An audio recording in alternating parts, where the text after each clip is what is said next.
提督、お帰りなさい。いいこと？暁の水平線に勝利を刻みなさい。私、火振り型解剖艦、その3番艦、湘南です。提督、海上護衛、ますます嬉しい。頑張りましょう。飛船団、行きますか？飛船団、行きますか？なーに？ネトロフさん、いたずらはやめて。落雷は危ないから。招き猫さん、こんばんは。ありません。潜水艦は脅威です。対策は万全に行きたいですね。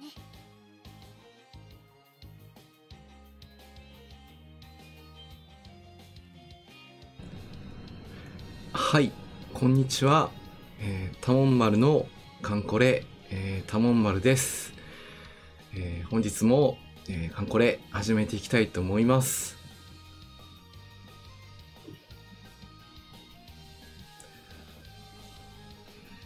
招き猫さん、こんばんはです。今日もよろしくお願いしますね。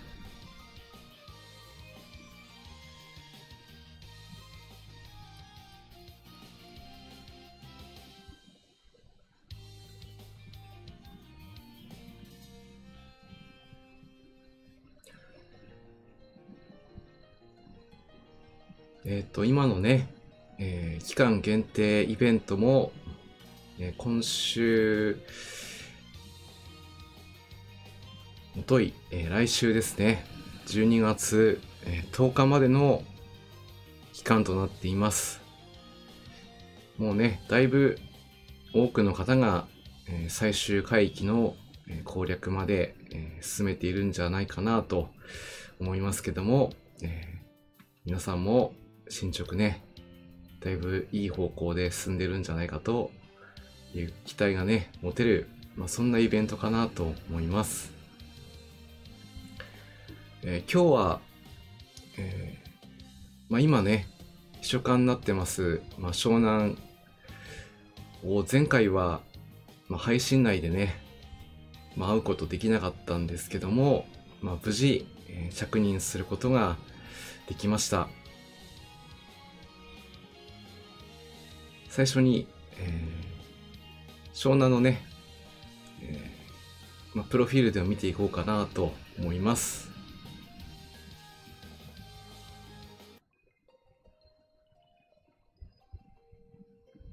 本当にだいぶ多くのね、カンムスが、実装になってますから、もうここまで来るとね、どこまで増えていくのか、楽しみでしょうがないですね。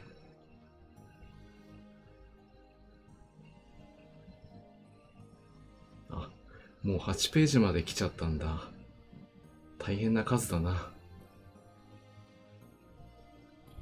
火振り型解剖艦、その3番艦、湘南です。佐世保交渉で最終招き猫さん、湘南おめでとうございます。第一海上護衛隊に配属されました。悪化する戦況の中で、本土とシンガポールの間のシーレーン防衛に努めました。数時にわたる厳しく悲しい飛船団の護衛。私の最後も飛船団の護衛艦としての任務中でした。という感じでね、紹介されている湘南も、飛船団の護衛艦として、任務をね、していたのが、最後の、任務だったということもありまして、今回の、実装になったんじゃないかと思います。実装コメありがとうございます。私的にはこの子、加賀さんとね、本当によく似てる髪型といったこともあって、まあリスナーさんからね、ようやく、加賀親子実装みたいなね、感じのコメントもいただいたりして、非常に嬉しかったといった一面もあったりします。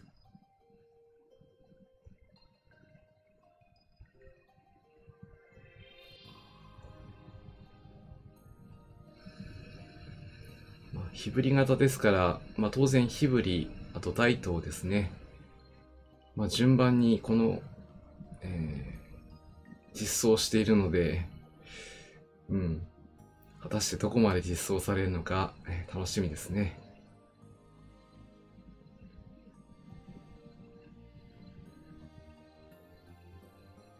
あと、ついでではないんですけども、スキャンプも、見ていきましょう。あたいがガトー級潜水艦、スキャンプ。そうさ。対戦で最も活躍した艦級の一つとも評価されるあのガトー級だよ。何度も敵の奥深くに出撃したさ。数えきれない戦功を挙げたが、最後は日本海防艦に捕まっちまった。油断は大敵さ。この、最後の日本海防艦に捕まってしまったというね、逸話を持つこのスキャンプ。皆さんも多分、知っていると思いますけど、第4号海防艦、四つによってね、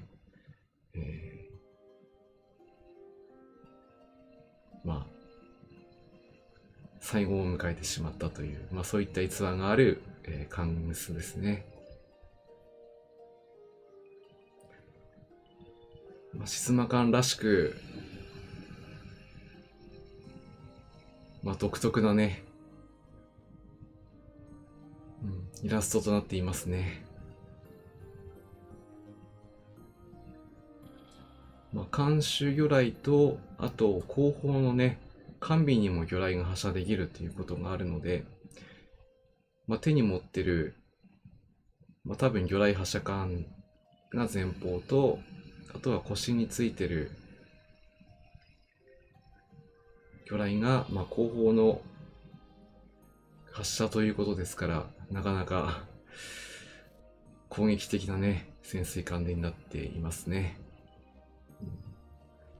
まだ実装になってあまり連度が上がってないので、実戦には出せませんけども、いずれは、潜水艦隊のね、主力となって活躍できるでしょう。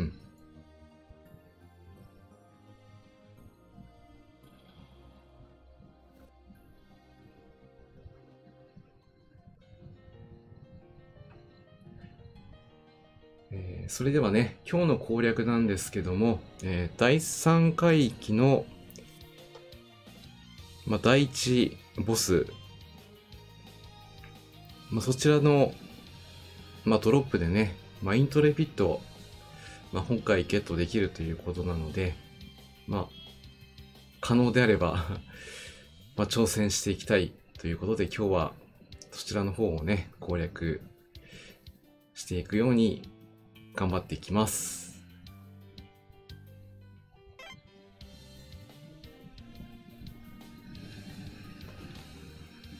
非戦弾行きますか？作戦計画概要をご説明します。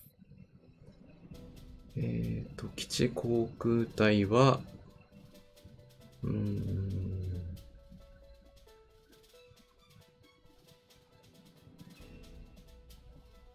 第2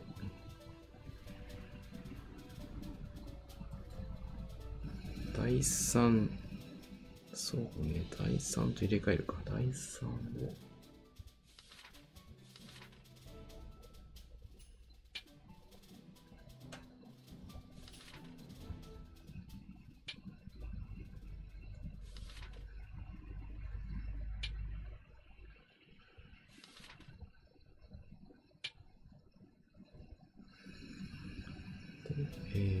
ここを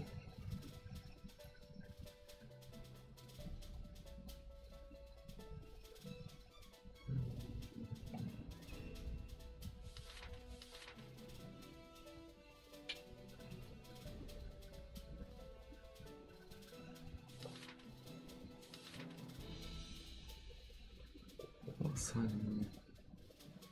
対南3人だ。あ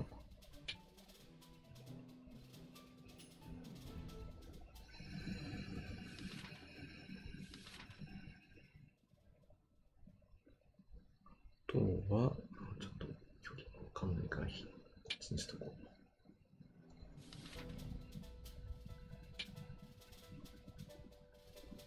う。で、ここを、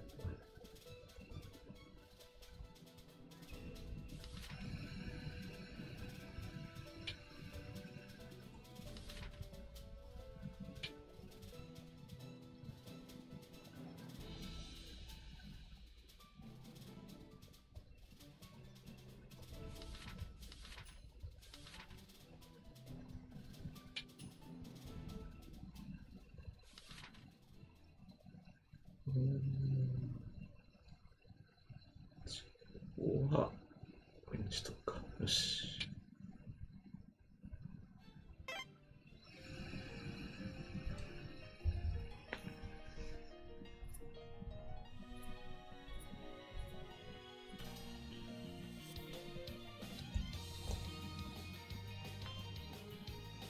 それではね、出撃メンバーの方ですけどもね、これから設定していきます。はい。期間は、第31戦隊、竹。抜病だ。遅れるな。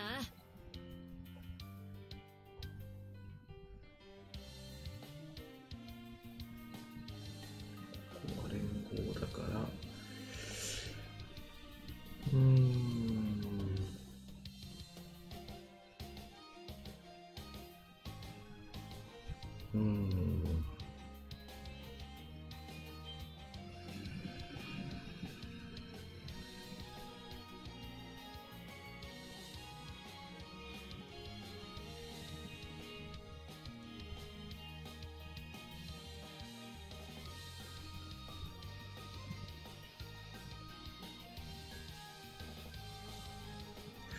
ここは一番連動が高い。出撃はやっぱり高まるね。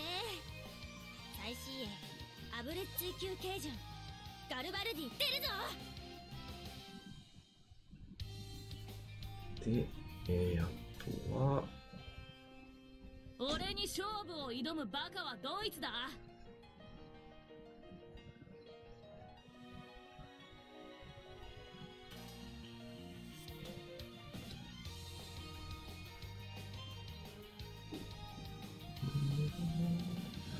第4水雷戦隊お預かりします。軽順ユラ出撃します。あとは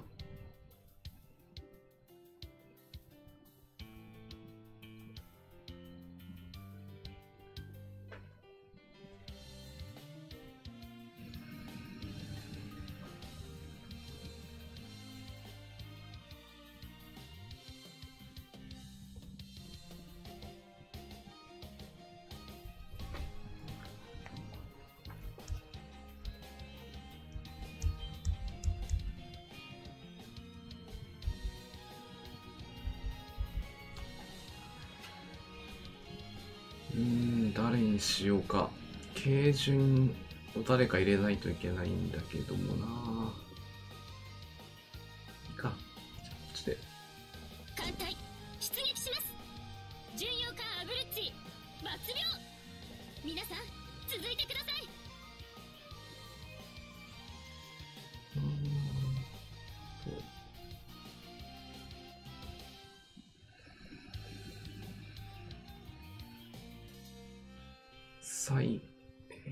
あとは駆逐艦。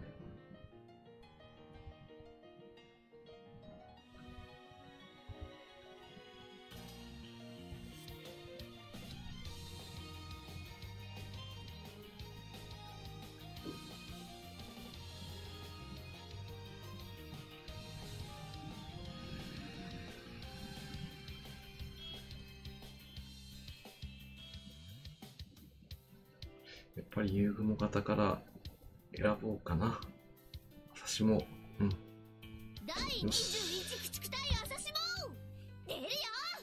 かすみ、初霜ついてきな。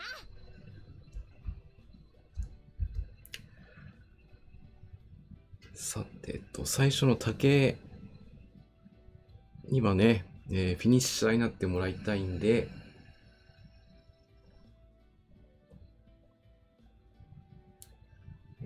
魚雷の方をね、積まないといけないけど、まあ、これがかなりね、補正があるから頼もしいですよね。だが魚雷は外すなよ。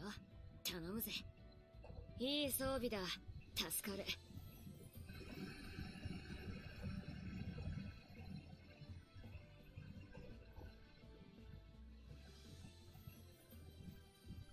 まだ足りないからこれでいい。これでいいかな。やってやるぜ。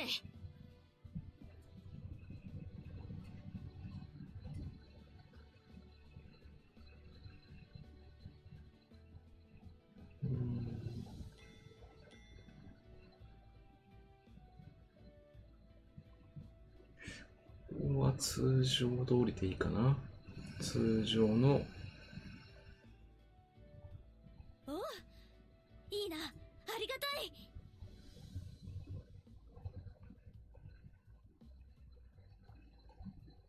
グラッツェ、姉貴とおそろにしたいな。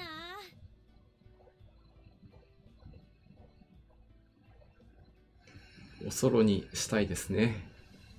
ああ、いいんじゃね。なあ。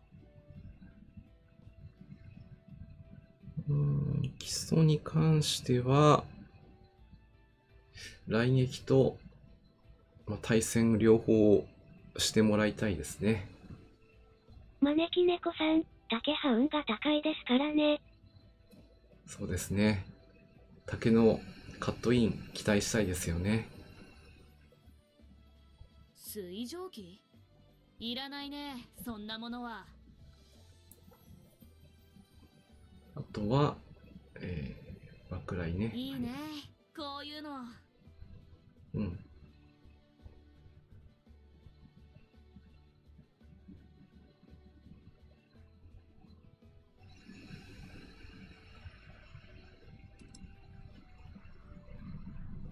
そうそう、火力を強化してね。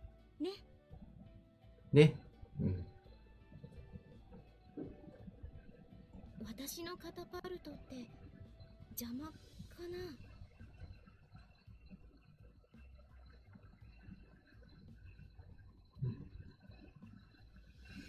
素敵ですね。あとは、いい感じ。ガリ、どう？似合う？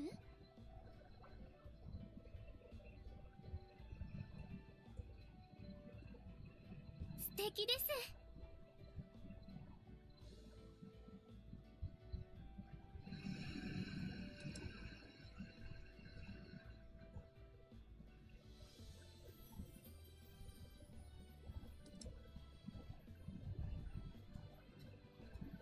おお、気が利くじゃん。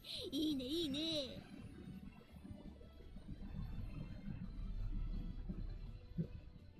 油断はしたくないしね。強化は歓迎さ。うん。よし。これで、よっしゃ、いったろよっしゃ、いったろう。うん。う。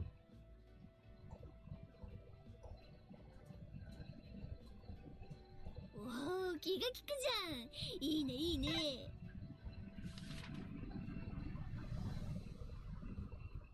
いやー、まだかすり傷だけどな。うん。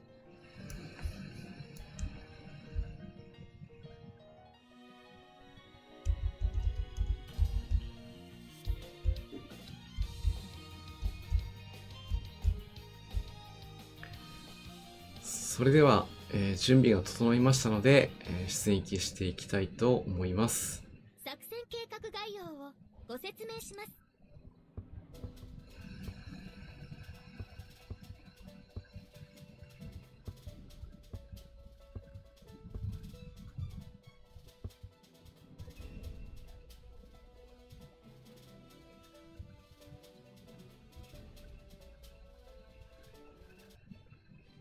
弾作戦最終作戦海域第31戦隊竹抜病だ。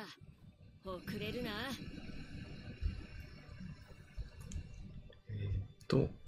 陸航隊をアイマスに、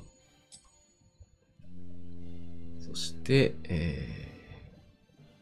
ここね、ビーマスをね、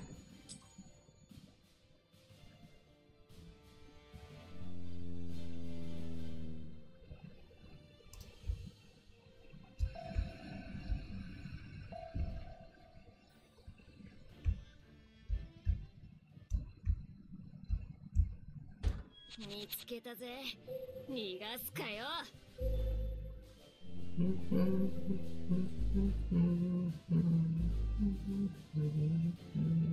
の朝島にかかってこい。もっといいぞ。もっとだ。来いよ。弱すぎる。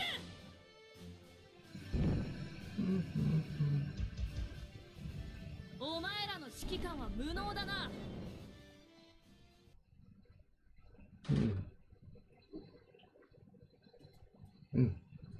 潜水艦マスはね。当然の結果だ。別に騒ぐほどのこともない。よし。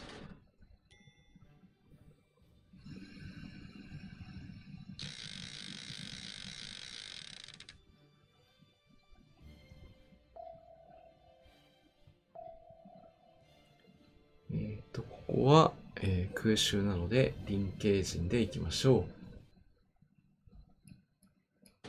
見つけたぜ。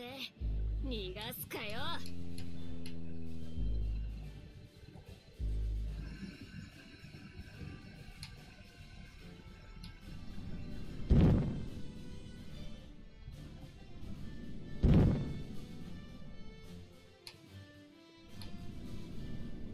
ユラ、もう負けないから。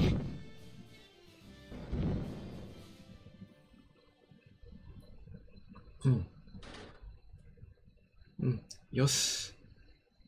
ちょっとダメージ受けましたけど、このくらいならね、問題なさそうですね。俺か？ああ、まあ確かに敵を。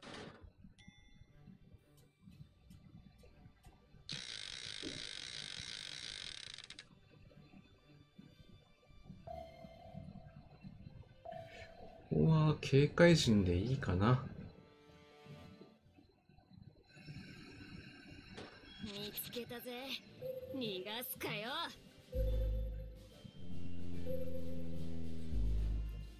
早いもので、前回のね冬イベントから1年経過したわけですけども、実は結構最新鋭だぜ。本物のな、この朝島にかかってこい。12月の師走になってくればね。お前らの指揮官は無能だな。よく狙ってどきなさい。私とガリーの前から。いいね。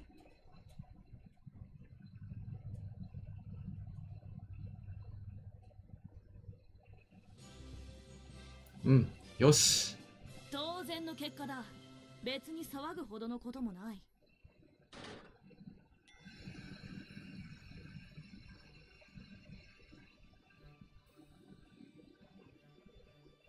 あとは、索敵が足りてればボスに行けるはず。出ましたね。エフィクト出たので行けましょう。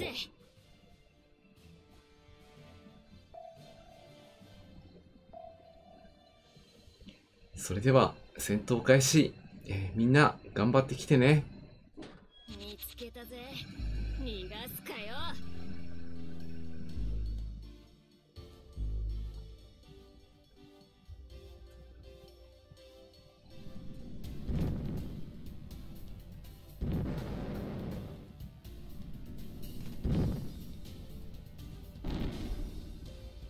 いいぞ。反抗戦。この朝島にかかってこい。もっとお前らの指揮官は無能だな。まあ、ね、急はね。どきなさい。私とガリーの前から。もう負けないよ。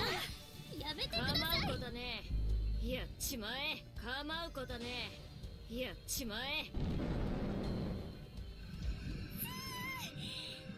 もこんなんで本気の値止めらんないよ。まだまだ進むもちろん行くだろ。負ける気がしねえ。突っ込むぜ。なめるな。やってやるぜ。おや、おーし。実は結構最新鋭だぜ。お前らの指揮官は無能だな。ユラ、もう負けないからこちらでいかがでしょうか。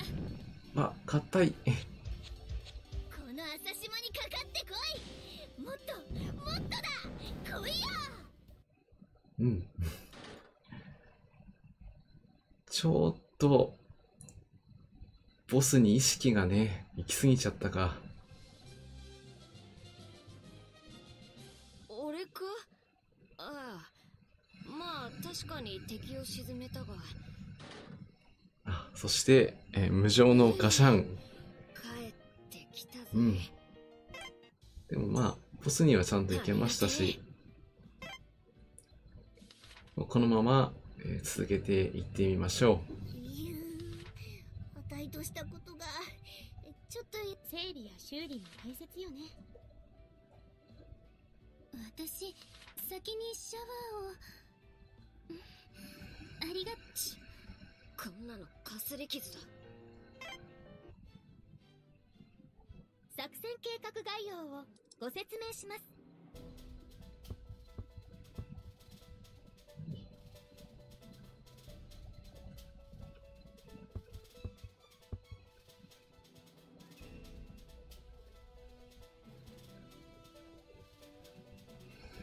う。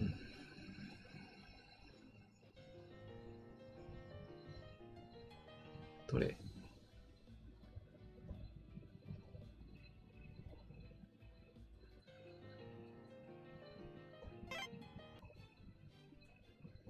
作戦計画概要をご説明します。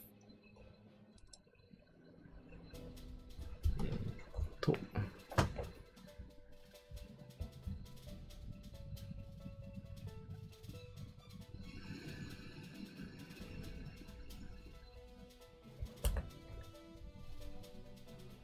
じゃあもう一度。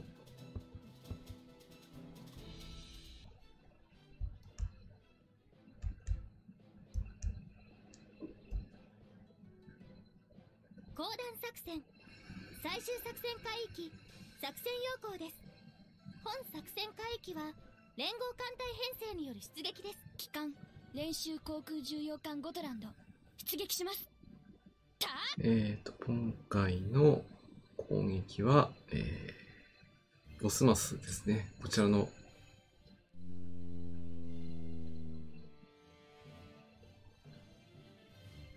招き猫さん、ネキューはきついですよね。そうなんですよね。2級の装甲が硬いですから、なかなかダメージがね、通らないですもんね。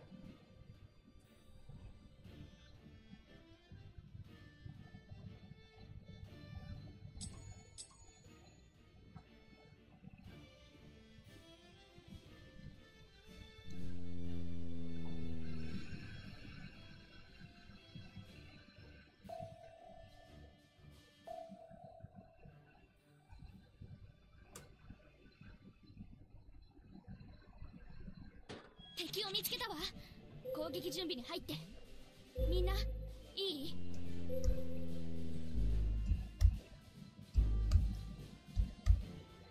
お返しだ。行くぞ。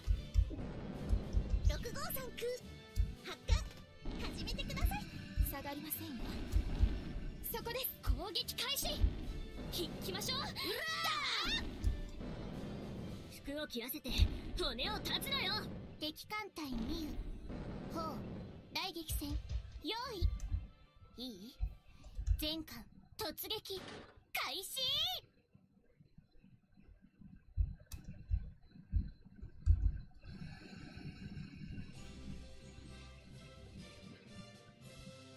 提督、私を選んでよかったでしょ？もちろん後悔させないわ。うん、よし。進んでいきましょう。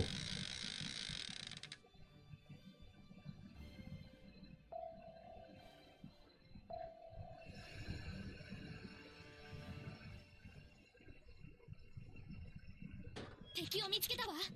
攻撃準備に入って。みんな、いい？ヒューガ、航空隊、発艦始め。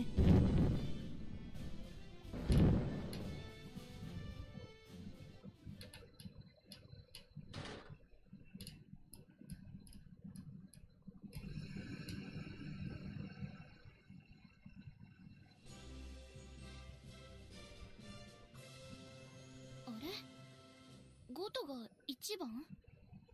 まあ。うん、よし。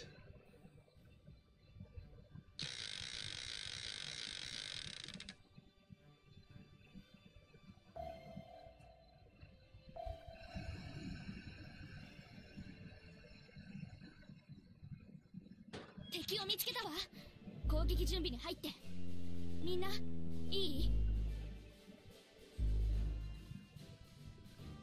お返しだ。行くぞ。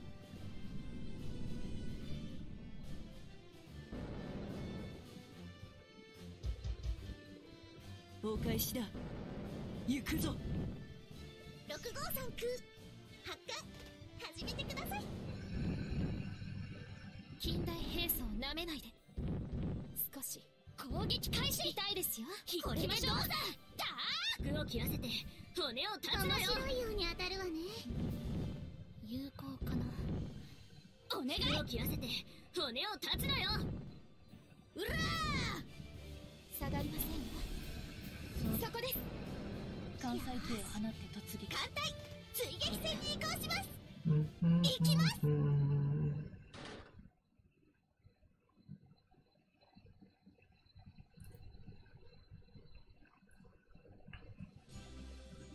うん、いいですね。随砲の航空隊が活躍したの？やったー。軽空母だって頑張れば活躍できるのよ。よし。あとは、ボス前の戦闘ですね。ここは単重心でいいかな。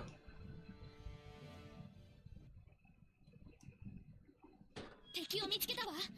攻撃準備に入って。みんな、いい？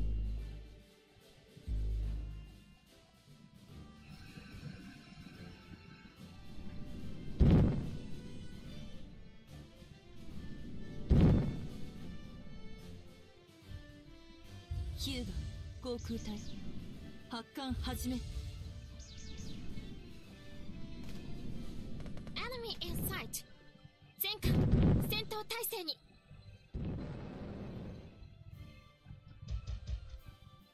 よーし、艦隊追撃戦に移行します。行きます。お返しだ。行くぞ。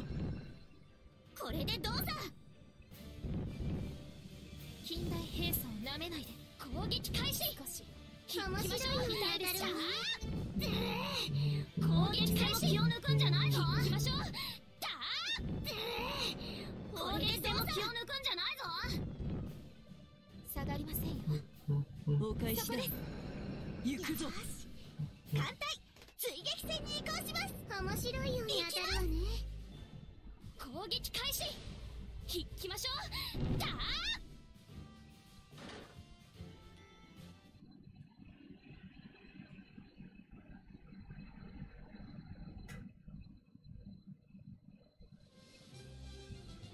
随砲の航空隊が活躍したの？やったー。軽空母だって頑張れば活躍できるのよ。うん、よし。よし、抜けられた。これで、ボスマスにね、行くことができます。ここでね、カタパルト。誰か被弾しちゃうと、このワイマスにね、行ってしまう時もあるんですけど、今日はそんなことはないですね。では、単王陣で戦闘開始。みんな頑張ってきてね。バカ面下げて沈められに来たってか。お望み通り片っ端から沈めてやるよ。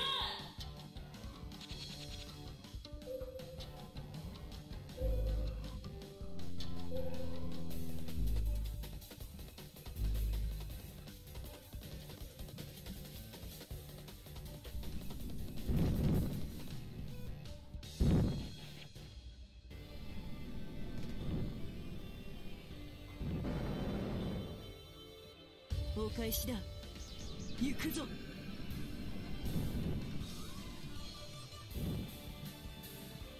お返しだ。行くぞ。よーし、艦隊追撃戦に移行します。うらー、行きます。近代兵お願いだ。面白いのに当たる。痛いですよ。やはり対戦攻撃がね強いんで、始めてください。近代兵装をなめないで。うらー、少し攻撃開始。痛いですよ。開幕ライン1発ぐらいで終わってしまうとは。攻撃開始。うん行きましょう。だー、砲撃戦も気を抜くんじゃないぞ。下がりませんよ。そこです。少しはやるってか。しゃらくさい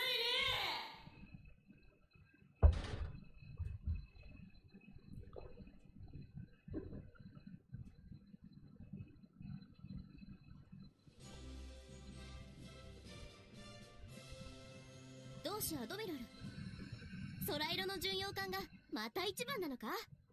いや、何度でも嬉しいものさ。うん、原章。マイク音量大丈夫？チェック。ワン、ツー。よし。はじめまして。私、霧島です。うん。はい、マイクチェック。よし。では、続けていきます。帰ってきたぜ。ジャック、ありがとう。修理しても60は積めないぞ。そこは薄いからね。なんだ？俺の出番か？作戦計画概要をご説明します。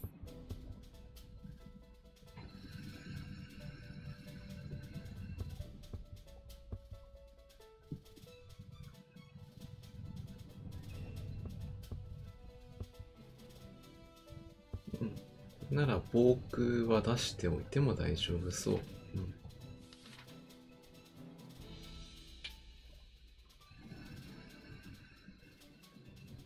今回の、イベントですとね、こう作戦も、挑みやすくなってるようなところではありますけど、やっぱりこういった防空に関しては、通称ロケットと言われるね、子たちがいると、いないとね、ちょっと防空能力が落ちてしまうっていうところがあるので、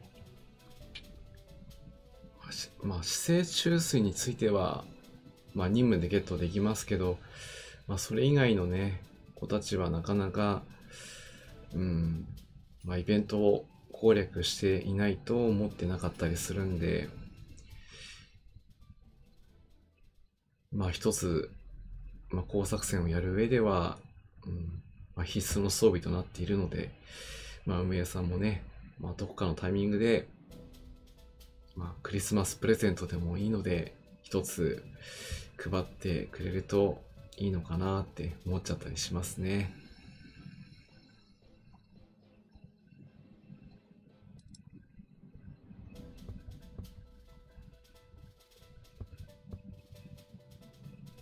よし。でもね、球はやっぱり硬いな。手法。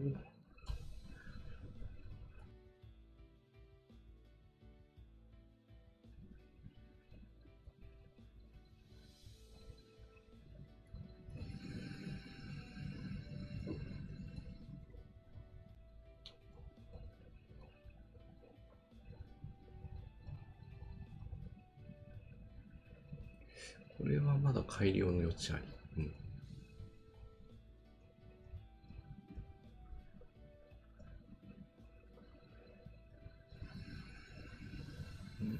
速射砲もな。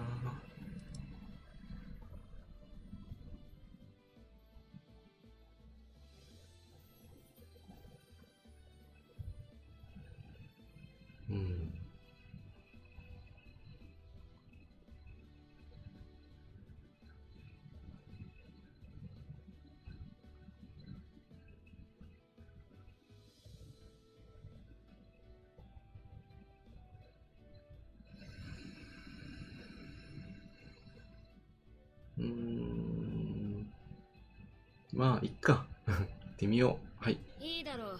任せろ。作戦計画概要をご説明します。講談作戦最終作戦会第31戦隊竹抜病だ。遅れるな。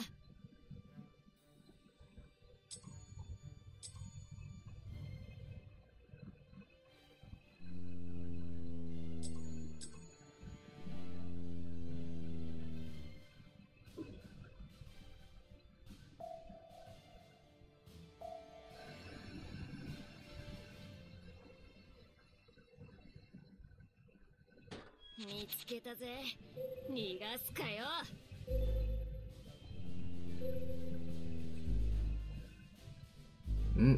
定型人。この朝島にかかってこい。もっといいぞ。もっとだ。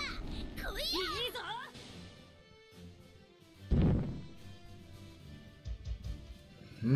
よく狙ってこちらでいかがでしょうか。いいぞ。うるさい敵だな。やってやるよ。なめるな。やってやるぜ。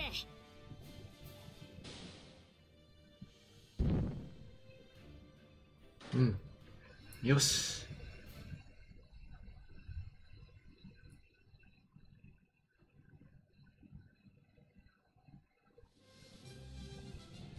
よし、あたいが一番やりだね。もうこう見えてエースだぜ。エースだぜ。任せな。いつも、任されてるね。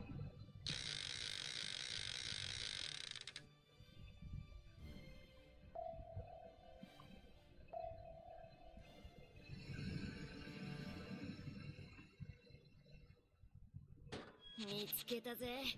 逃がすかよ。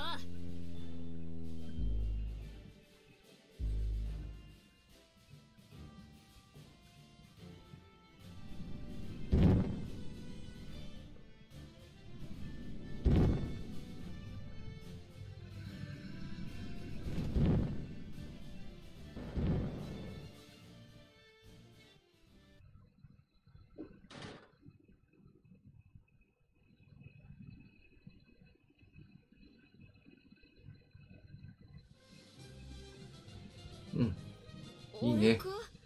ああ、まあ確かに敵を沈めた。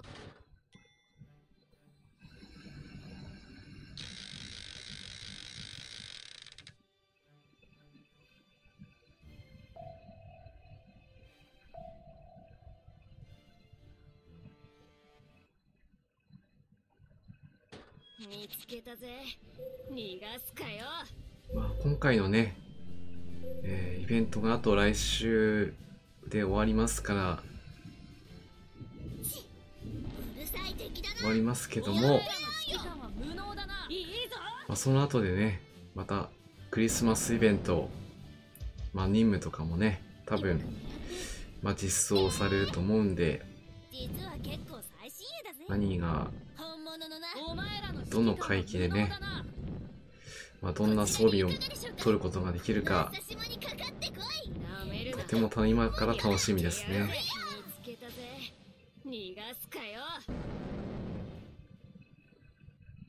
最近ですとね、クリスマス箱は必ずと言っていいくらい配られているので、それももらえる楽しみがあっていいと思います。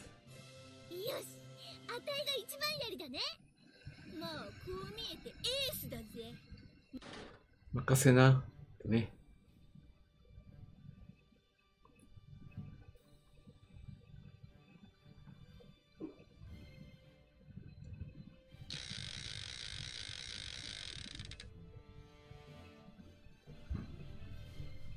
やってやるぜ。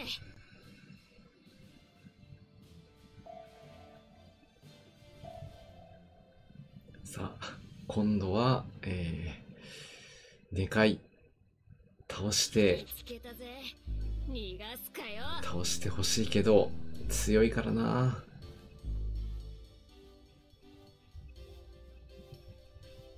まあここはね、輸送任務が主力だったんで、2回落としたことは1回もなかったですね、攻略中ね。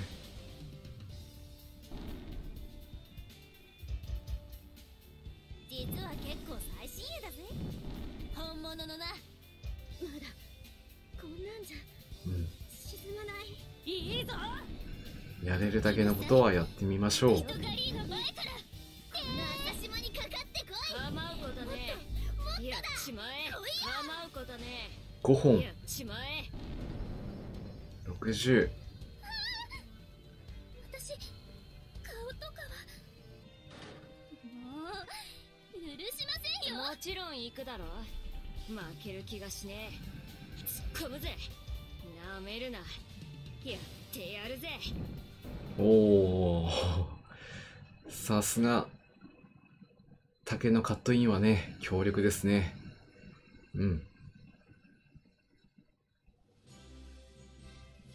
俺か。ああ、まあ確かに敵を沈めたが誇ることじゃねえよ。あ、でも招き猫さん、その采配嫁を秘書官にしておくこと忘れずに。そうですね。主観にするのを忘れないようにしないといけないですね。でも無情の、ガシャンでしたね。最初というか勝利だったんですけど、悲しいな。整理や修理が大切よね。申し訳ありません。変なとこ噛みつかれてしまって。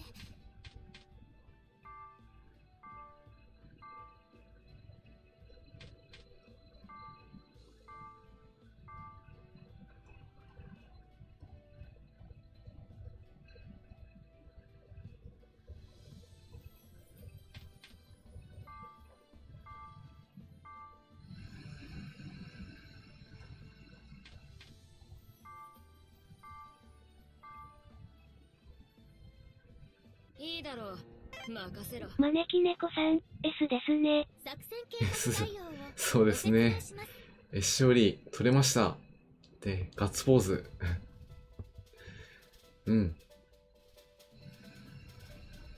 まあ、それが取れただけでも、今のは成果ありですね。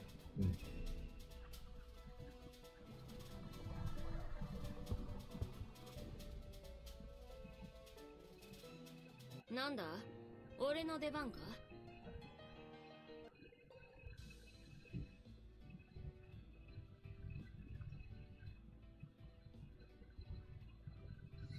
で、ここでね、いつも、対地戦で活躍してる、特に内科艇について、少し、お話ししようかなと思って今日はちょっと用意したんですけども、これは海軍がね、製造した、最初の、水陸揚量戦車になります。エンジンとかはね、陸軍の、9号式軽戦車と同じものを使っています。砲塔は2式軽戦車と同様ということで、まさにね、海軍の戦車といった作りとなっています。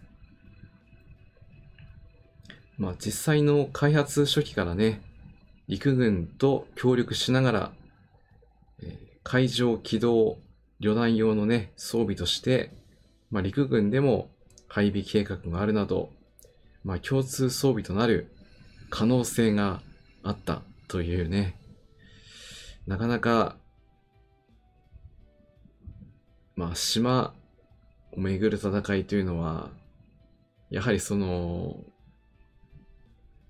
移動する上で、海をどうやって乗り越えていくかというのがね、非常に重要なポイントになってくるので、その開発も本当に手探り状態でやっていたわけですよね。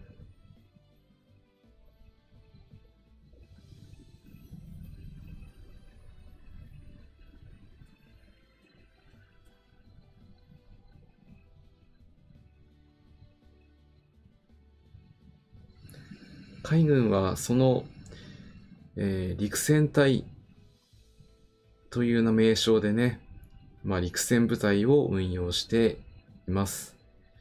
で、昭和に入ると、上海海軍特別陸戦隊といったね、常設部隊も誕生。装備には、戦車、装甲車、そして、陸戦用重装備といったようにね、普通の陸軍と変わらない装備がどんどん追加されていったわけですね。ですから、戦闘車両は、陸軍の装備をね、輸入品、同じ国なんだから、標準装備と言っても差し支えないと思うんですけど、そういった感じで、やってたんですけど、海軍自らが開発した、水陸揚量戦闘戦車が、特内課程、シリーズということになりますけども、本来の、陸軍の装備である戦車をわざわざ、海軍がね、開発、生産したという意味では、こういった、共通装備としてね、運用した方が効率が良かっただろうと思うんですけど、先にも述べた通り、陸軍で使っていた戦車であったり、砲塔もね、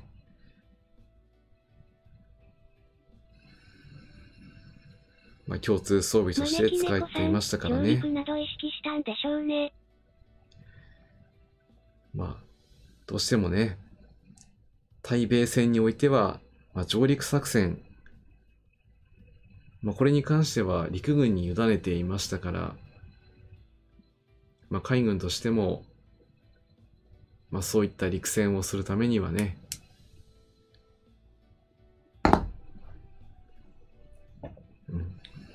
ただね、上陸して、戦っていくっていうわけには、それだけでは、大変な犠牲を伴うだけで戦果が上がりませんので、必要に迫られたといったところだと思います。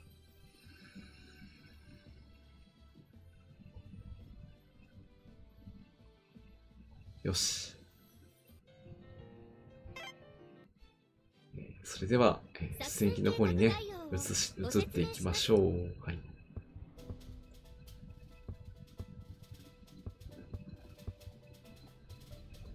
公団作戦最終作戦海域作戦要項です。練習航空巡洋艦ゴトランド抜病します。行こっか。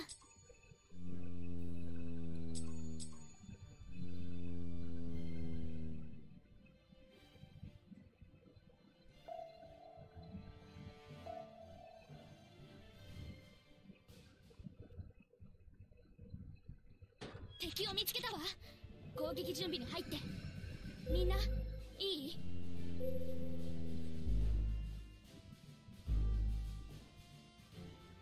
お返しだ。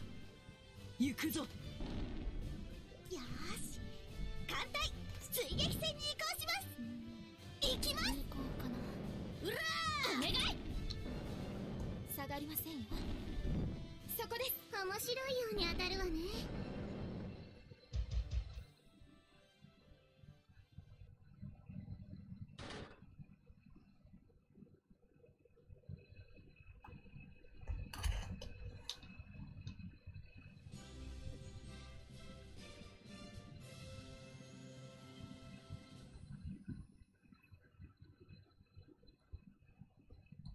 提督、私を選んでよかったでしょ。も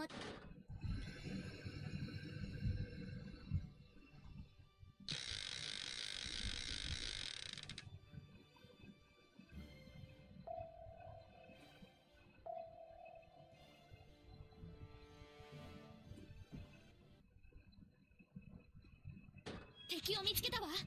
攻撃準備に入って。こちらの、最後のボスをの行くルートはね、お返しだ。行くぞ。横須賀警備隊ということもあって、戦力的にはだいぶラスチーチェ。だいぶ余裕があるんですけど、でもまだ。でもやっぱりちょっとね、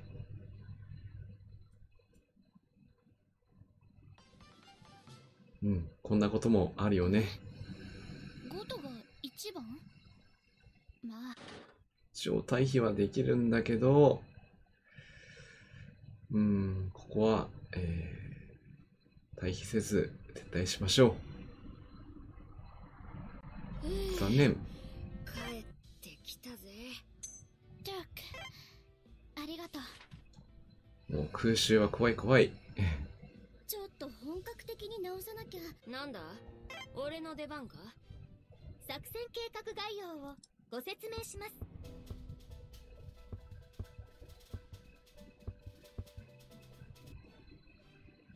なんだ？俺の出番か？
そしてね、特に内科艇に関しては、いろんな、南方地帯のね、占領地を、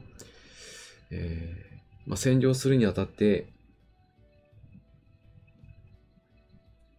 輸送機による空挺作戦や、小型高速輸送艦、あるいは輸送潜水艦による小規模な奇襲上陸、襲撃作戦用の装備が提案されています。そんな中の一つの中に、奇襲上陸作戦に投入される、水陸揚量車、そうした構想があって、誕生することになりました。車両の生産配備は太平洋戦争開発後となり、軽戦車相当の戦闘力しかない特内科艇が活躍できるチャンスは少ないと、当初はね、認定されていたそうです。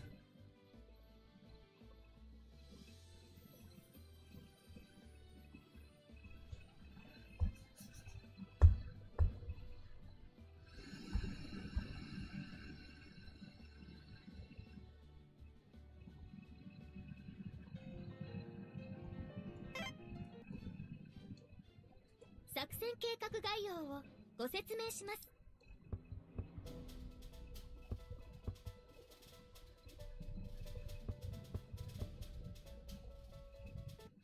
さあ、先ほどは勝利取ることができましたけども、今度は本作戦海域は連合。松型駆逐艦竹出るぜ。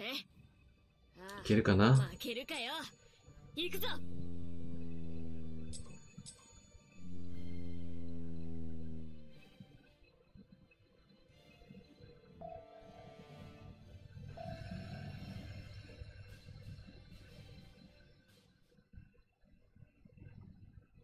見つけたぜ。逃がすかよ。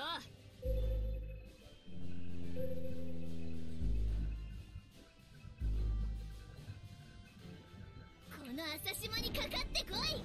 もっといいぞ。もっとだ。来いよ。弱すぎる。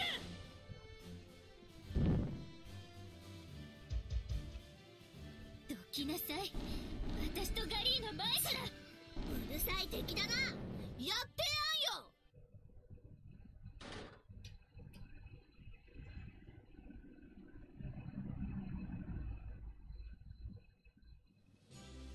うん、いいですね。よし、あたいが一番やりだね。もうこう見えて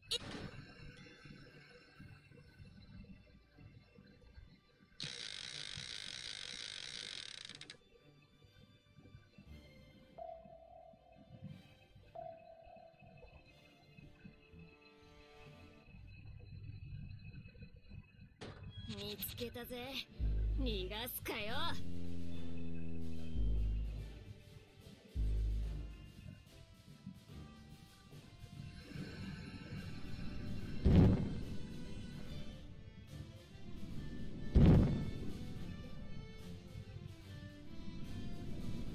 ユラ、もう負けないから。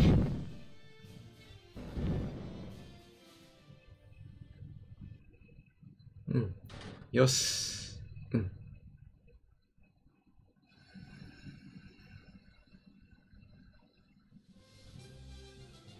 俺か。ああ、まあ確かに敵を沈めたが。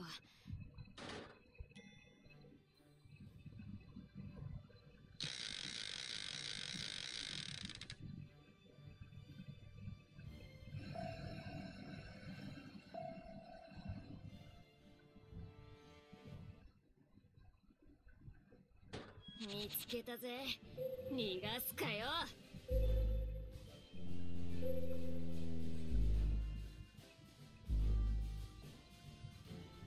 いいぞ。うるさい敵だな。弱すぎる。やってや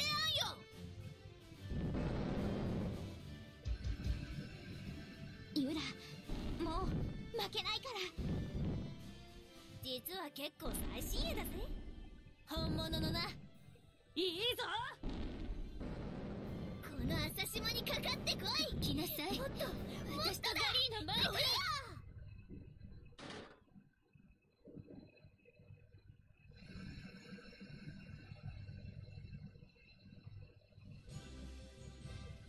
当然の結果だ。別に騒ぐほどのこともない。うん、いいね。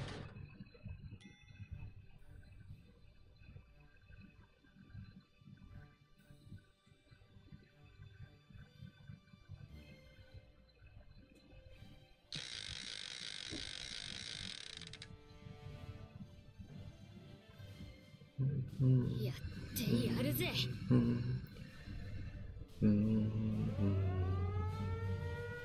お、空襲が来たか。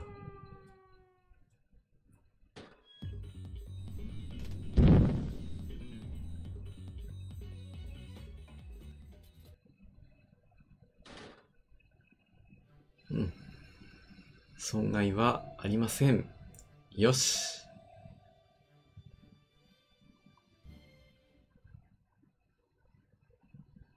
見つけたぜ。逃がすかよ。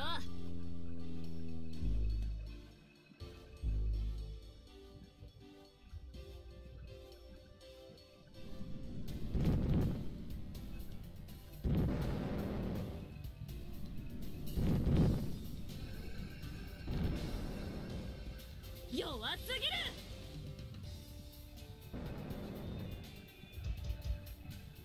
この浅島にかかってこい。もっとお、危ない。来いよ。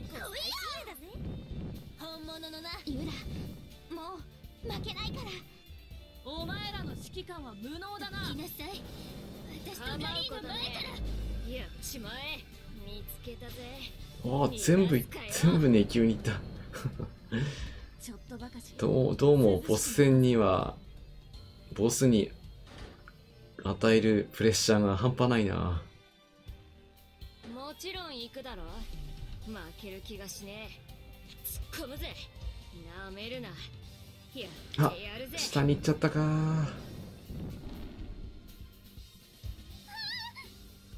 私、顔とかは実は結構最新鋭だぜ。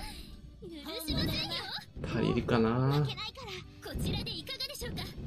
91。この朝霜にかかってこい。足りるか。足りたー。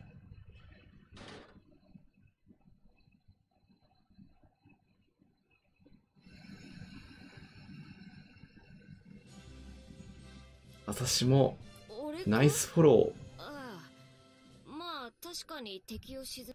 ああ、なかなか、ドロップチャンスも迎えられないな。ありがてえ。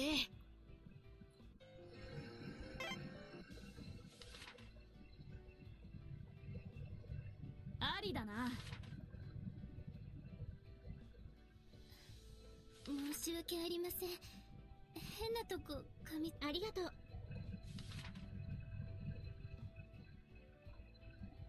いやー、まだかすり傷だけどな。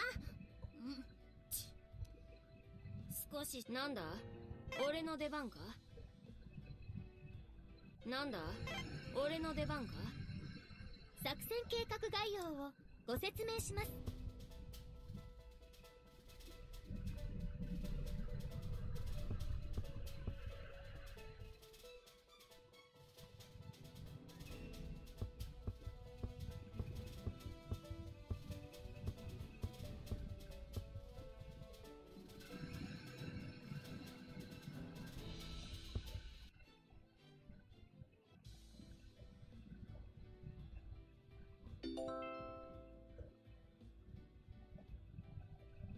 いいだろう、任せろ。よし。では次は、作戦計画概要をご説明します。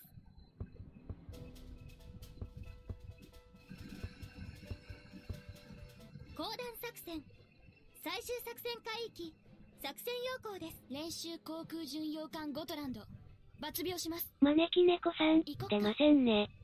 そうですね。ドロップチャンスになってくれればね、いいんですけど、無情のガシャンですね。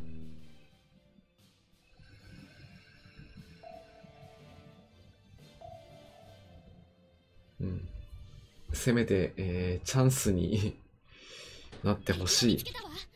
攻撃準備に入って。みんな、いい？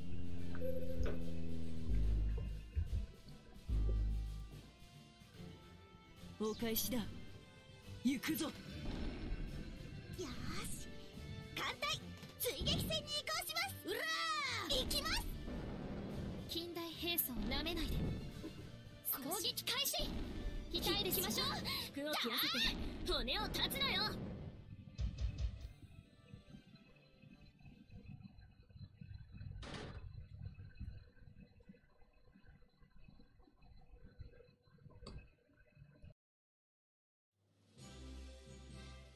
同志アドミラル、空色の巡洋艦がまた一番なのか。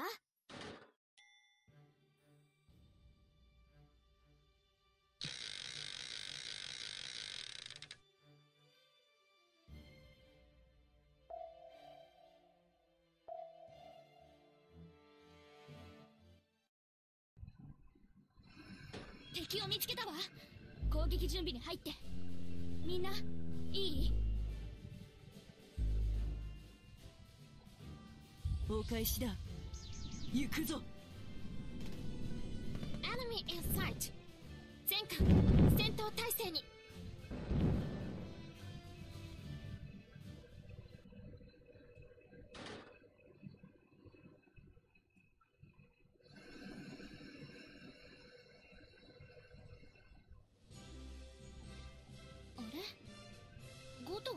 1番？うん。先ほどはね、ちょっと空襲ダメージ受けちゃいましたけど、今度は無事に切り抜けられましたね。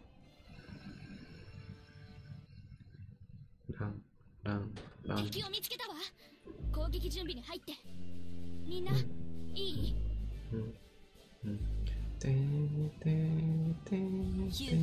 航空隊発艦始め。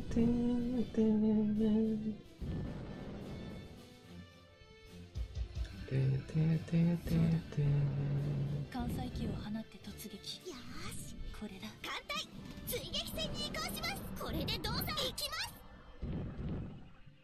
攻撃開始。行きましょう。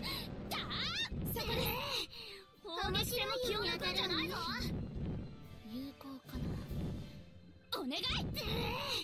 砲撃戦も気を抜くんじゃないぞ。下がりませんよ。そこです。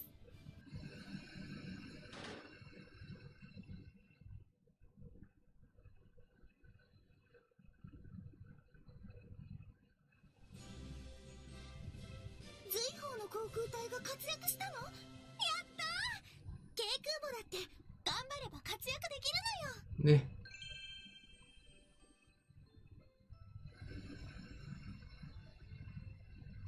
綾波型駆逐艦さざ波です。ですね。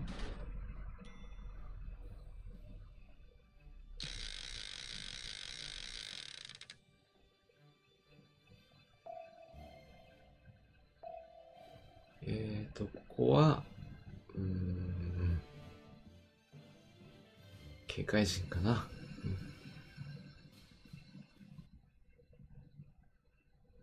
敵を見つけたわ。攻撃準備に入って。みんな、いい？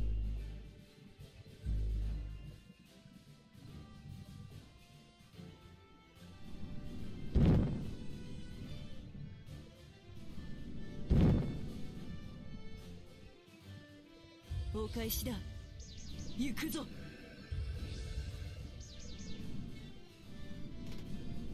Enemy in sight。全艦戦闘態勢に。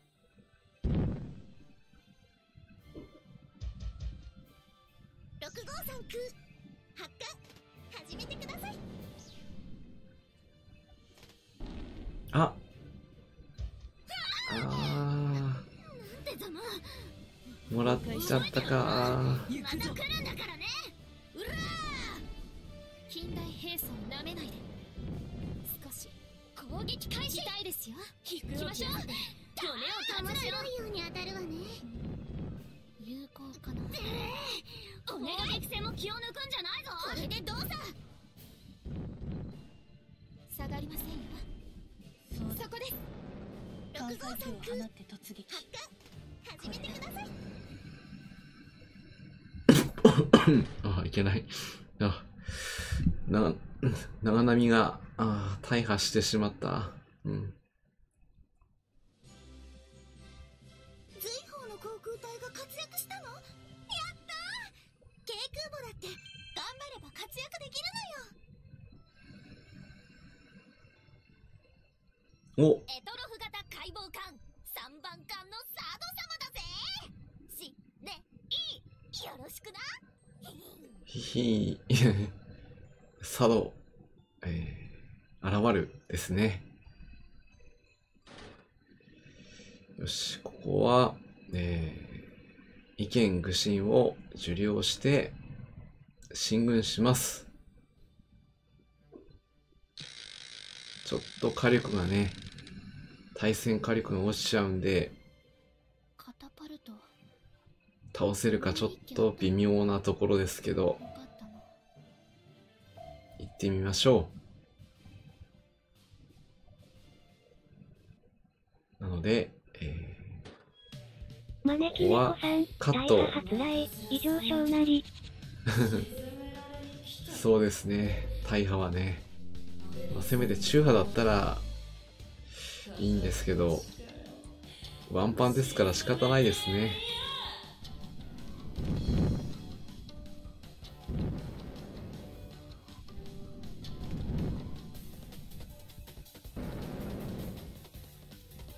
開始だ。行くぞ。お返しだ。行くぞ。よーし、艦隊追撃戦に移行します。行きます。近代兵士になれないで痛いですよ。敵艦隊4、第2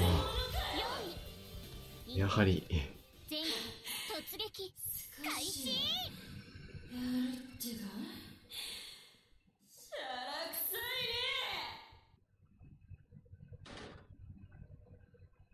ゆうぐも姉さんの火力がね、ちょっと高いね。頼もしいです。提督、私を選んでよかったでしょ。もちろん後悔させないわ。ずっと甘えさせてあげる。ごきげんよう。私が従順熊野ですわ。そして、神戸のおしゃれ従順熊野でした。はい。帰ってきスクさん、コンチャス。ジャック、ありがとう。あ、スクさん、こんばんはです。今日もね、よろしくお願いしますね。ごめん、もっと戦いたいんだけど、ちょっちお風呂。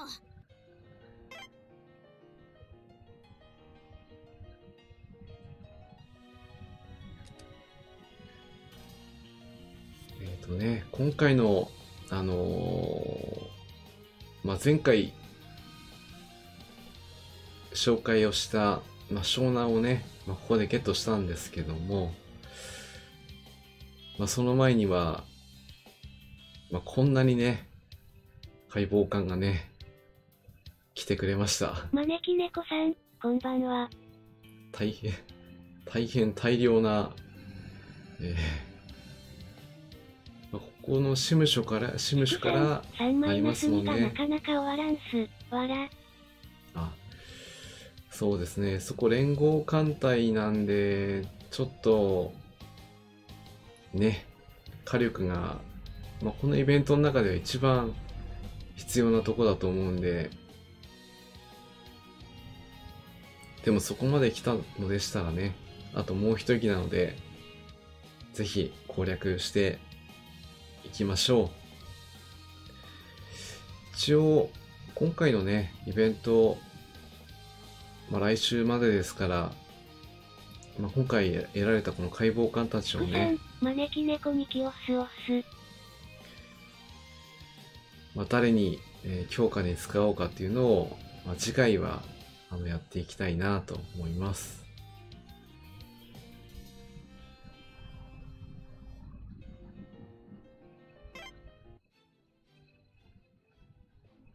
作戦計画概要をご説明します。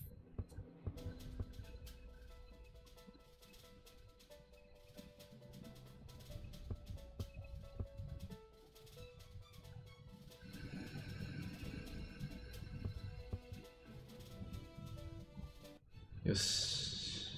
いいだろう。じゃあちょっとだけ。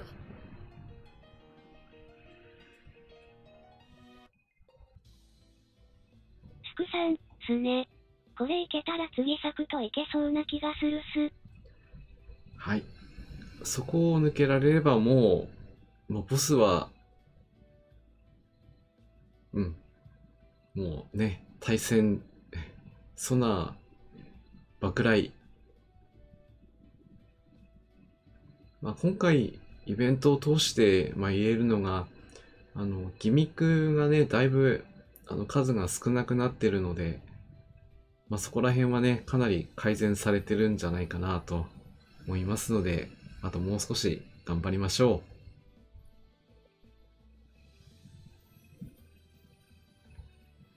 う。で、今日はね、この、特に内科帝の話をしていましたけども、最後にね、もう一つだけ、この、生産と並行して、一式中戦車相当の戦闘力を持つ特産内科艇というのもね、実は開発されていたんですね。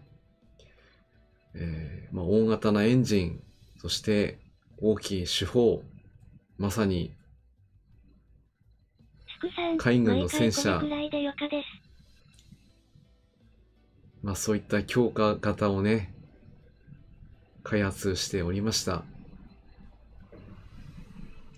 でも、戦局がね、悪化してしまったために、最後の特内課程としては、潜水艦をね、運用して、水陸揚梁戦車である、特護式内課程という開発もね、進められています。一方で、同時期に陸軍でも水陸揚梁用の開発も進められており、運用面では特殊性を欠いた水陸揚梁戦車を海軍が独自に整備することの是非を問われるべきなのは確かではありましたが、敗戦に向かう中、海軍独自の装備として特内課程が当初持っていた合理性がなかなかね、発揮することができなかった、そういった、側面があるのかなと思いますけども、このゲームの中ではね、非常に強力な陸上用装備となっておりますので、いずれはさらに強力なね、内課程の登場もあるのかなと期待をしてやまない、そんな装備だと思います。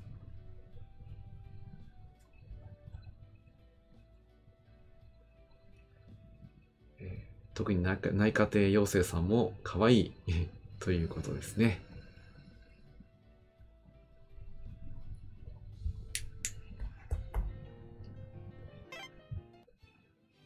で、これが4回目の出演になるんですけども、まだ1回もね、ドロップチャンスに恵まれていないのがちょっと寂しいですから、できれば1回だけでもね、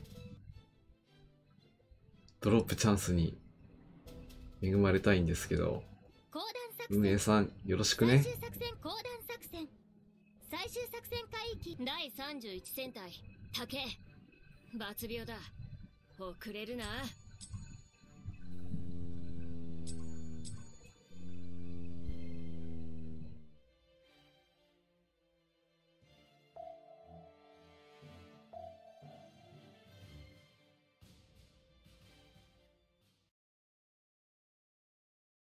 見つけたぜ。逃がすかよ。スクさん、湘南派加賀の娘。はっきりわかんだね。そうですね。湘南の、コメントでね、スクさんからいただいたわけなんですけど、親子が揃ったっていうことでね、いただきました。ありがとうございます。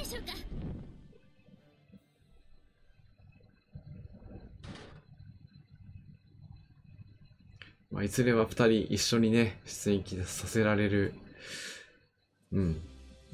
場面もお見せできることを期待したいです。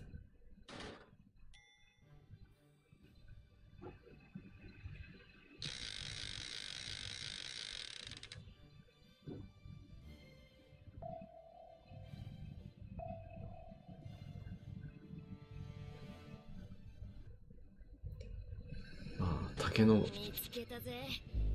火力は高いし、スクさん、モデル来たら親子性が作りたい。何で来ますかね。SD キャラで来るのか、それとも本当のモデルタイプで来るとか、もしね、そういったものが販売されれば、きっと、見栄えがいい感じしますね。俺か？ああ、確かに敵を沈めたが。ツインテールは正義はっきりわかんだね。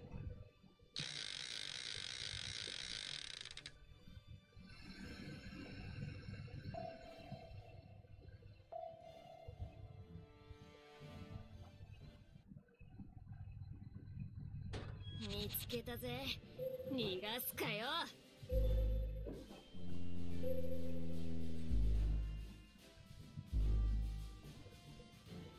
この朝霜にかかってこい。もっとお前らの指揮官は無能だな。いいぞ。スクさん、そうだな。そうですよね。こちらでいかがでしょうか。お前らの指揮官は無能だな。ダメージが実は結構最新鋭だ。潜水艦に吸われちゃったからちょっとまずいな。やっちまえ。構うことね。2、やっちまえ。よし、かわした。警戒陣はね、回避は高いけど、雷撃戦は関係ないからね。そこを間違うと大変なことになりますね。別に騒ぐほどのこともない。こっちのね、第一輸送作戦の、ルートは、比較的通過しやすいんですけど、ボスがね、硬いからね。やるぜ。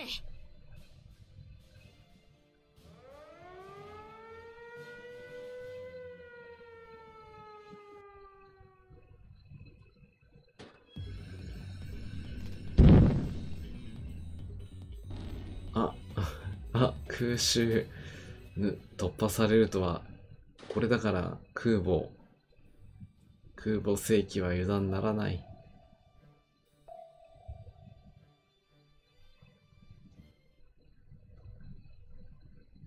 見つけたぜ。逃がすかよ。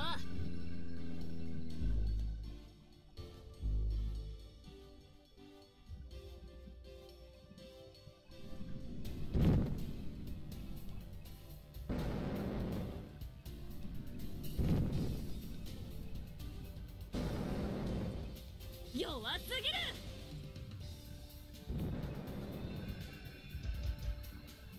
ぎる。よく狙って。こんなんじゃ沈まない。乗していくよ。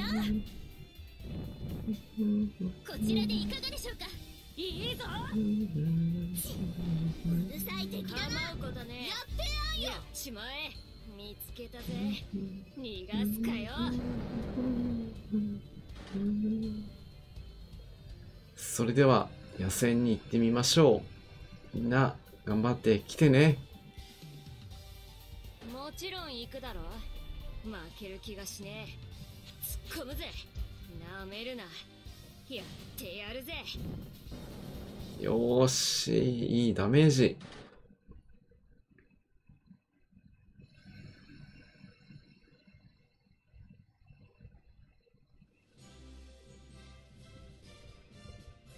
俺か？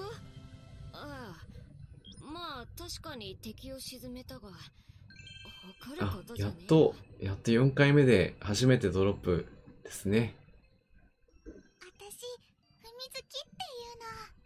よろしく。そして、ふみつき卿です。よろしく。でもなんか可能性が見えます。できたぜ。ありがてえ。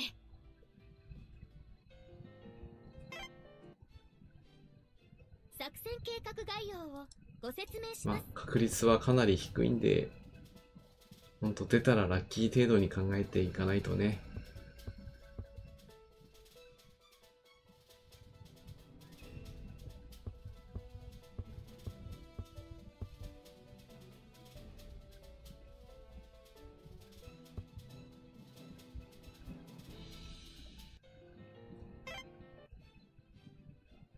作戦計画概要をご説明します。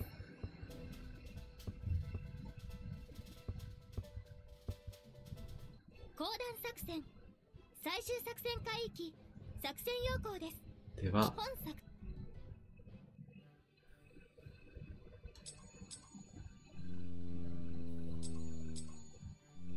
続けて、行ってみたいと思います。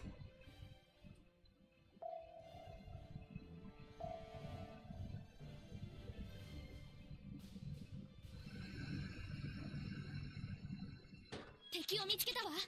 攻撃準備に入って。みんないい？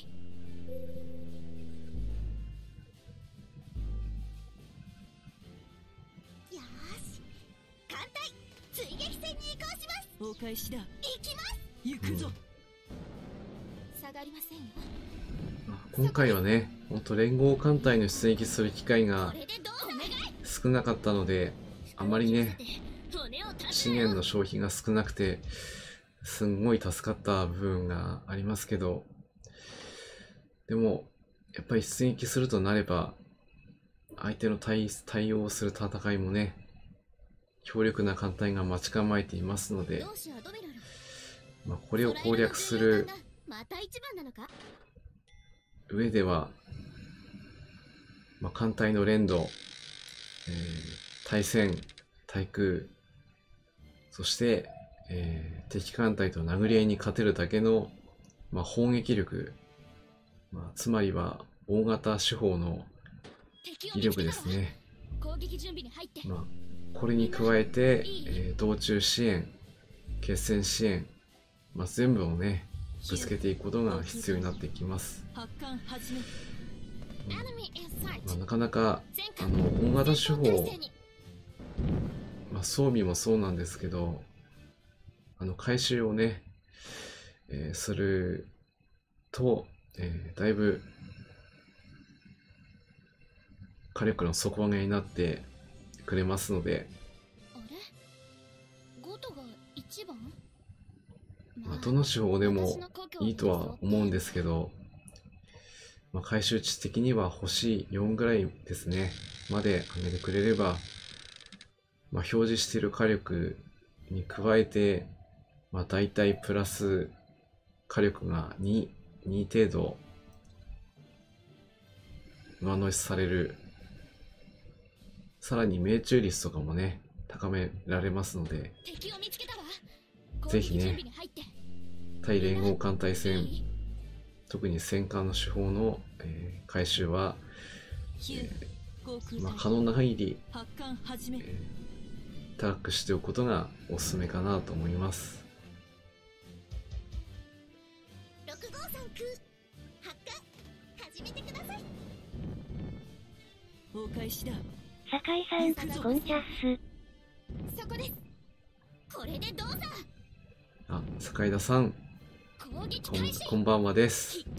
今日もね、よろしくお願いします。砲撃戦も気を抜くんじゃないぞ。行きましょう。砲撃戦も気を抜くんじゃないぞ。ここは倒していかないとちょっとね、来撃怖いんで。6号さん空発艦始めてください。面白いように当たるわね。いいね。よし。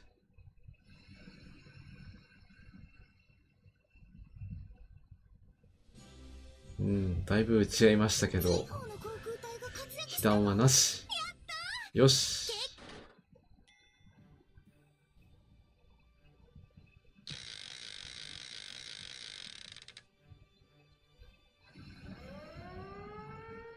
来たな、空襲。さっきは一本抜かれちゃったけど、今度は止めてみせる。どうだ。抜かれたか。空襲強すぎるんだよな。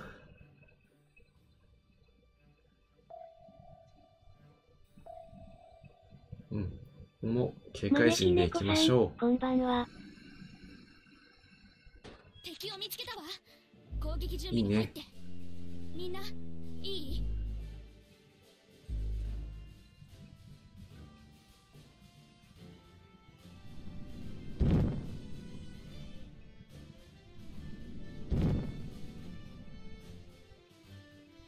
ヒューゴ、航空隊発艦始め。Enemy in sight。全艦戦闘態勢に。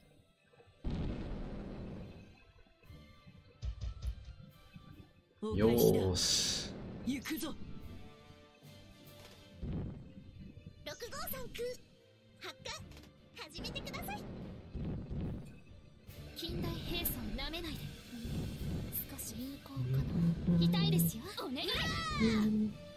面白いように当たるわね。服を着らせて祝さん、骨を結構断つのよ。今回の空襲きつくないっすか？敵自体大したことないっすけど。攻撃戦も気を抜くんじゃないぞ。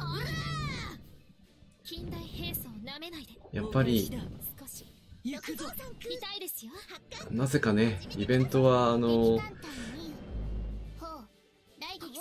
攻略して戦況はね有利なはずなんですけど、まあモチーフにしてるこの海域がね、まあ実質上、制空権を失ってるようなね、そんな状況下の戦いということなので、ちょっと空襲はだいぶ強めに設定されてるのはね、否めないですね。なんで、今日も道中ね、この今進んでいるルートでも空襲で一発大破ね、させられてるもんですから、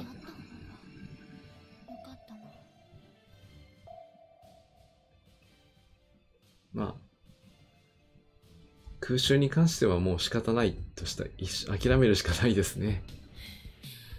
バカ面下げて沈められに来たのか。お望み通り片っ端から沈めてやるよ。さあ行ってみましょう。みんな頑張ってきてね。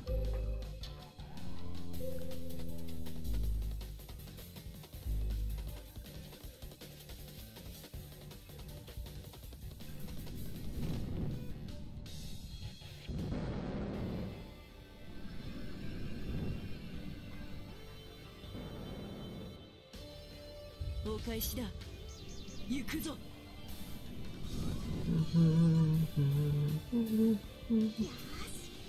艦隊追撃戦に移行します。お返しだ。行きます。行くぞ。近代兵装を舐めないで。少し痛いですよ。これでどうだね。敵艦隊に大撃戦骨を断つのよ。突撃開始。少しやるってか。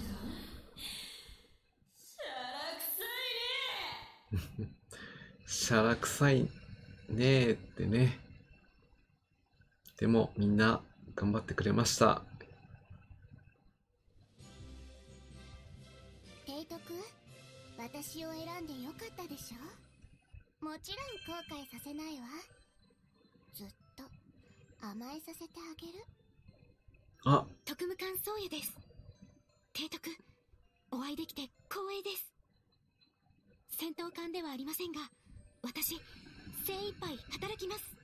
あ、出てました。どうぞよろしくお願いします。そうや、これでトータル3隻目になってしまいましたね。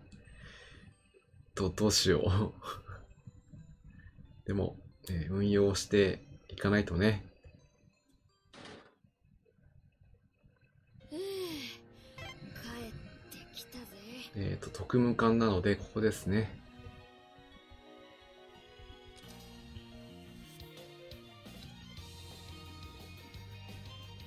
そうや、3隻目が出ちゃった。これで、3種類揃えろということですね。頑張ろう。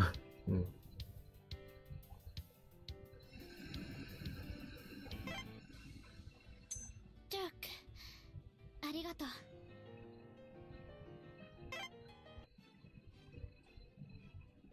作戦計画概要をご説明します。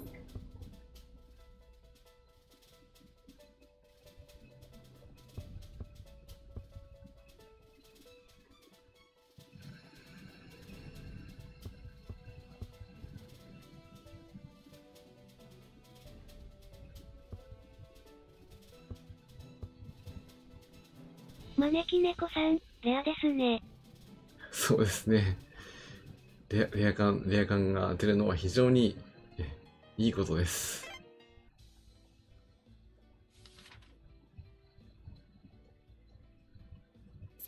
修理も大切よね。今回は本当レア感がね、ドロップする、非常に、戦力強化ができるイベントだと思います。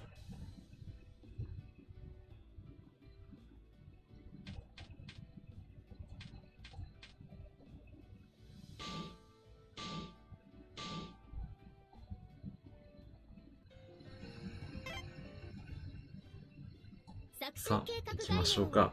高段作戦、最終作戦海域、作戦要項です。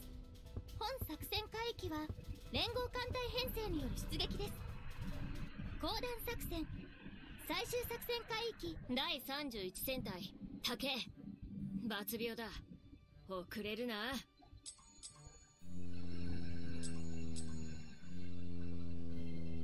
さあ行ってみましょう。一応この出撃がね、今日最後の出撃になります。まずは道中を突破してボスマスまでたどり着きたいですね。この朝島にかかってこい。いいぞ。もっとだ。来いよ。弱すぎる。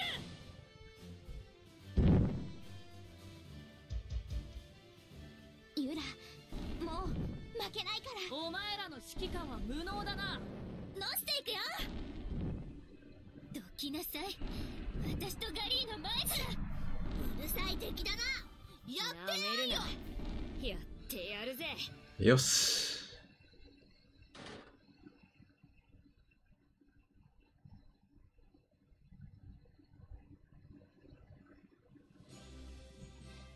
当然の結果だ。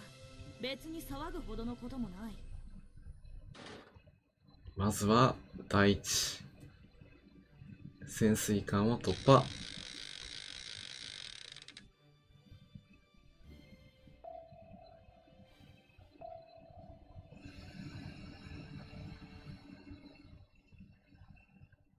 見つけたぜ。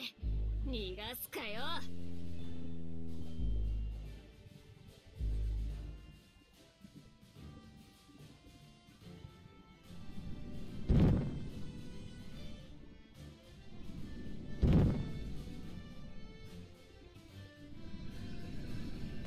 改装されたユラ、甘く見ないで。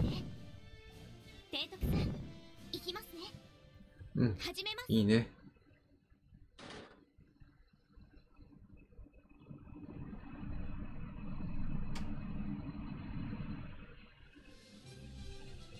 俺か？ああ、まあ確かに敵を沈めたが。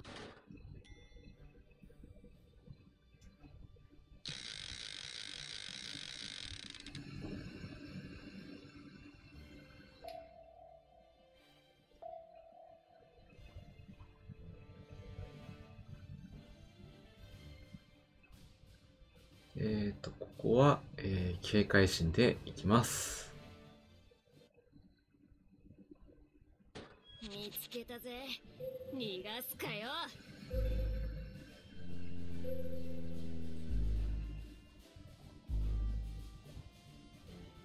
いいぞ。いいぞ。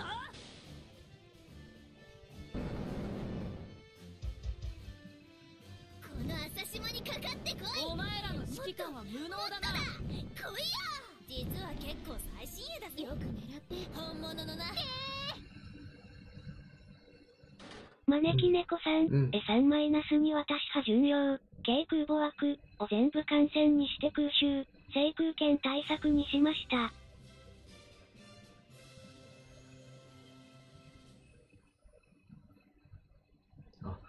なるほど、制空権担当の軽空母を採用してるんですね。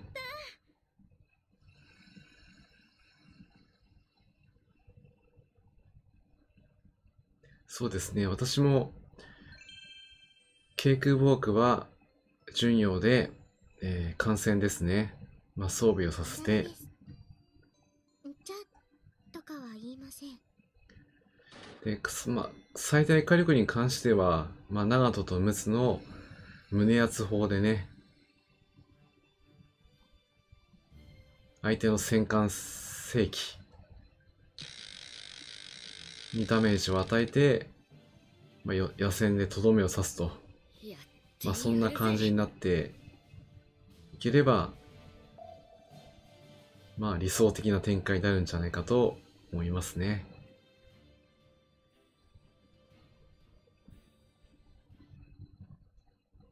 見つけたぜ。逃がすかよ。最後のこの第3会議に関しては、3体のボスが一応いる。一応ではないですね。ボスがいますので。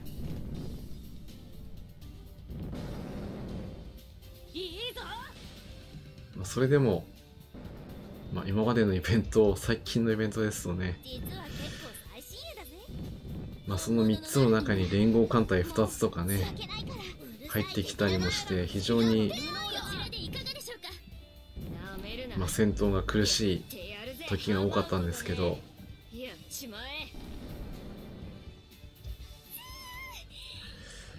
どうかな。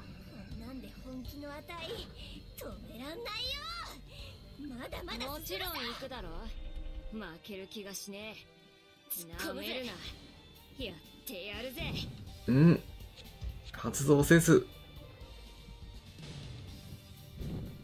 さすが分かってるな。一番火力出るとこ狙ってきてる。100か。周波だから多分。ダメだ。ダメ。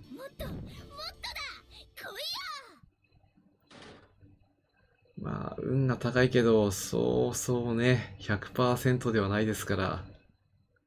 残念。当然の結果だ。別に騒ぐほどのこともない。だから、やっぱりガシャンか。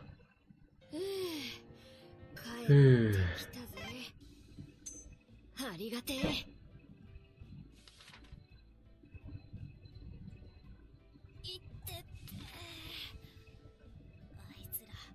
変なとこ噛みつきや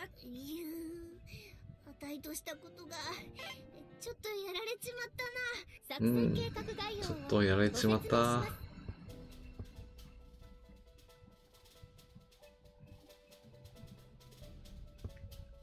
今日はね、竹のカットインがほぼ 100% ここまで発動してたんですけど、最後は不発に終わってしまって、でも5回中4回ね、カットイン出してるんで。いいだろう。任せろ。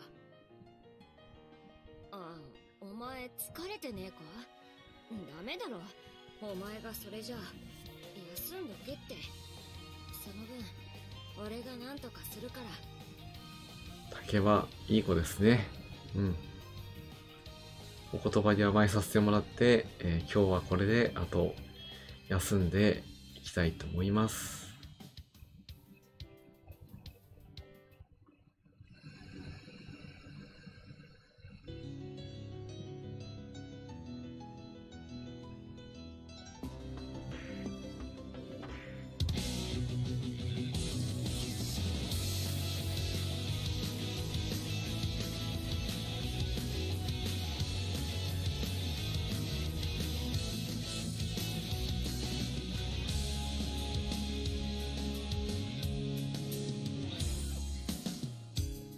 はい、ということで、多聞丸の、カンコレ、本日は海上護衛本土近海航路防衛パート3をお送りさせていただきましたが、いかがでしたでしょうか。